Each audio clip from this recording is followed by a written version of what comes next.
Welcome, my name is Colleen Tauke and I'm a sewing specialist here at Fons Porter. In this Quilting Quickly tutorial, I will show you how to put together the blocks in the quilt called First Words. If you'd like to purchase our pattern, please visit our website. We're going to be working with, in this one, it looks like a lot of little prints, and I've got just some solids tonals here because in this quilt, when I was working on it with the pre-cut 10-inch squares, I kind of looked through and said, let's have a little fun. Let's divide lights and mediums and play with all of the 10-inch squares in the entire pack and use up everything. And we have a scrap solution for the end. So I've got some colors here. The idea is that you're going to be dividing up your fabrics into lights and mediums. Sometimes things will read a little bit darker, like in the quilt you can see pieces here that are purple or dark green. They're of course the medium dark.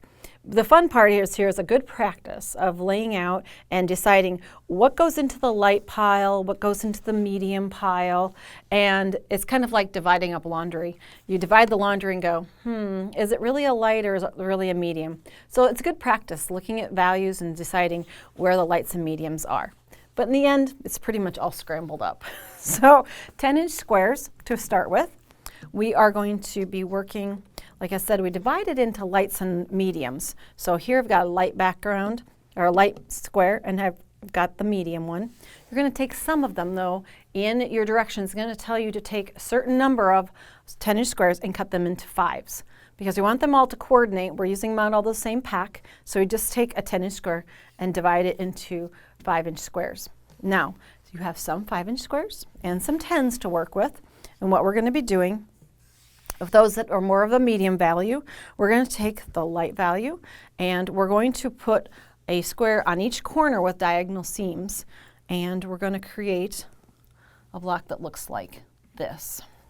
So in order to do that, if you haven't done a diagonal seams yet, you're going to be marking, and I'm using a 1/4-inch seam marker, but I'm going to use it just kind of as a ruler at this point. And I'm going to just mark a diagonal line corner to corner across the block. A lot of times we use this centered corner to corner, but I'm offsetting it. So I'm drawing a line, goes from point to point across the block. Then I'm going to slide the tool, or leave the tool there, and go to the other side, to the side of the tool, going to the corner here. My diagonal line, corner to corners on this side, marking the opposite side too. Remember I said we're going to have a scrap solution coming up for leftovers? We're going to mark these, and they'll come in handy later. Sometimes if we just do that second little seam as we're going along in the process, we have these wonderful pieces that we can make into a second project. We're going to take that diagonal seam block, the corner to corner, here to here, 1/2 inch away using that seam marker is on the outside portion of this block, and we're going to seam both of these. And what we're going to do is work our way around the block, around this, and we're going to do that on all 4 corners with that diagonal seam method. And you might want to put these opposite. You can scramble them up and have more than just 2 fabrics, but here I've got 2 that happen to match opposite each other. But you're going to do that technique all the way around, and I've got one stitched that I wanted to show you. Get that out of the way. Now, on the back side, I've trimmed 2 of these already. You can see I've stitched. I trimmed away that 1/4 inch, leaving a 1/4 inch seam allowance. There's my piece from underneath. Those are the pieces that are going to go into your scrap solution project for later. So store those away. Now, I've pressed 2 of the seam allowances out and 2 of the seam allowances going in, and didn't trim these yet.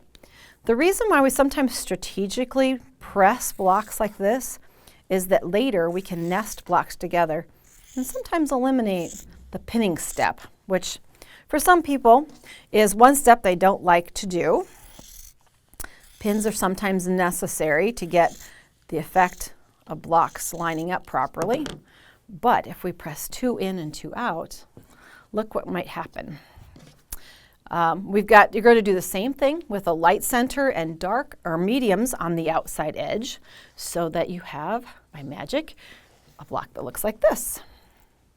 Now, by that strategic pressing in different directions, I did the same thing here.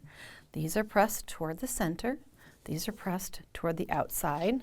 Now if I lay that properly with this one, we're going to towards the center, toward the outer edge. Now they'll nest all the way around, because I'm going to put these right sides together and I'm going to do another marking and cutting process. Here we're going to mark the block with a diagonal line, and because my ruler just barely fits across there, I'm going to mark the center line. Now if you feel comfortable with your sewing machine, taking it to the sewing machine and sewing on either side of that line, go ahead and do that. Some people don't feel comfortable having to sew a 1/4 inch from a line that floats in the middle of a block, so you can go in with your ruler. We don't have a 1/4 inch seam marker at this point that will fit all the way across this block. That's why I'm using a ruler. The one that we have is just a little short. So if you don't feel comfortable knowing where your 1/4 inch seam is, just go in and draw a 1/4 inch from that center first line that went corner to corner, and then take it to the machine, and you're going to do that diagonal seam method, or a diagonal stitching on both lines off to each side. And this will produce 2 different blocks, or 2 similar blocks, I should say, maybe cousin blocks, when we get done. So it's kind of a quick process from here out, producing a lot of pieces.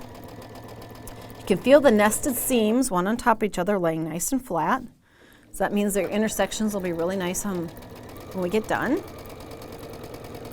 This is a process you could use on probably any set of 10-inch squares, because in the end the blocks end up very scrappy in their appearance. I'm going to, instead of cutting thread, as I get to the edge, I'm going to just jump across the block to the other line that I want to stitch, drop my needle, pivot, come down the other side. Again, as I get to those nested seams, make sure that they're laying one over the top of the other. You can always put pins in if you feel that it may shift a little, but since the pressing is done so strategically, they tend to stay in place. And we come down the other side. You can use a rotary cutter, or you can go with your scissors. And we're going to then slice right down the middle so that we can cut these, create 2 blocks. One on this side, looks like this, and the one on this side, its cousin. Now, we need to press the seams, and so heat set that seam, warm it up, press the seam allowance to one side. It doesn't matter too much really which direction at this point. Just open them all the way up, get it nice and flat, and then on each of these we're going to do one more process. So we're going to take a small square. In the quilt behind me, it's the bright red, that little pop of red that you see that almost makes like a turn dash look in the middle. And we're going to do a diagonal seam with those little pieces on the end that have 2 triangles that make up the corner. So I want to mark those with a diagonal. Again, I'm just using the tool as if it was just a straight edge ruler. Make a diagonal line like that. And the second one that goes on the opposite corner. Really simple sewing. You're going to line that up, sew corner to corner, and press out. You're going to trim away the underneath portion, leaving approximately a 1/4 inch seam allowance. And I have one of those already stitched for you to see. There, and you can see that it's trimmed 1/4 inch seam allowance left behind there. And that is the block for first words. Now, the only thing left to do on this one is sashing and cornerstones. So for kind of a simulation here, you could add sashing like this and repeat. I did repeat the orange with the red little cornerstones that go out with the red in the triangles to make kind of a little impact at each intersection. Now, you have a whole bunch of triangle squares left. And you could do just about anything. You could put these into just a little table topper the way they are as triangle squares. But I was looking at them thinking, could they be more fun than that? Could we do something else? So what I did is I played around with them and I decided, what if I cut them up? What could I do with them as a scrap solution that way? So I measured my blocks and they were about, let's see, they're 4 1/4 inches. So I would trim them down to 4 inches first and then go in, and I'm just going to simulate this. So I cut them in half one direction and in half the other direction.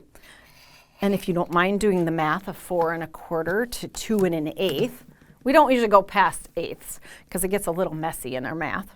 But you could leave them the whole 4 1/4 if you like. But you see the intersection is right along that diagonal there. So I get a yellow square and a purple square. So all I did was played musical chairs with those and put them back together. So we could get blocks that look like this.